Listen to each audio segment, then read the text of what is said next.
మకర రాశి వారికి ఈ ఆంగ్ల సంవత్సరం ప్రారంభం నుండి మరియు ఉగాది పండగ నుంచి ఆదాయ వ్యయాలను ఒకసారి గమనిద్దాం. వీరి ఆదాయం 2, వ్యయం 8. చూడండి, వీళ్ళకు గ్రహాలు యోగించినను ఆడంబరాలకు వెళ్ళడం వలన విందులని వినోదాలని అనవసరమైన ఖర్చులు పొంచి ఉన్నాయి. ఇలాంటి కాల సమయంలో మీ ఆదాయం కేవలం ₹2 అయితే ఖర్చేమో ₹8 పొంచి ఉంది. అంటే ₹6 అప్పు కాబోతున్నారు. ఇలాంటి కాల సమయంలో ఆధ్యాత్మిక చింతన, దీపం ఉండగానే ఇల్లు చక్కబెట్టుకోవాలి, లేకపోతే స్థిర చరాస్తులు పోగొట్టుకోవడం, అప్పుల పాలు అయ్యే పరిస్థితి అధికంగా ఉంటుంది.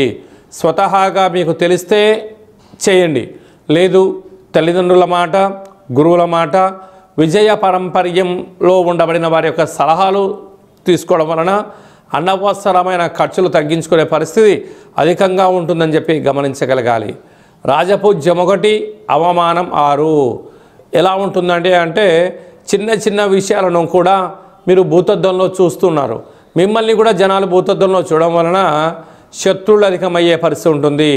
ఇలాంటి కాల సమయంలోనే ఏకాగ్రత, సత్ప్రవర్తన, మెడిటేషన్, ధ్యానం అవసరమని చెప్పి గుర్తుపెట్టుకోగలగాలి. ఇలాంటి కాల సమయంలో యమునా నది పుష్కర స్నానము, పుష్కర కార్యక్రమాలలో పితృదేవతల యొక్క ఆశీస్సులు, వంశ ఆచార్య దేవతల యొక్క ఆశీస్సులు, గ్రామ దేవతల యొక్క ఆశీస్సులు, కుల దేవతల యొక్క ఆశీస్సులు ఉండగలిగినట్లయితే ఉండబడిన వాటిలో స్థిరచరాస్తులు పోగొట్టుకోకుండా ఉండే పరిస్థితి ఉంటుంది.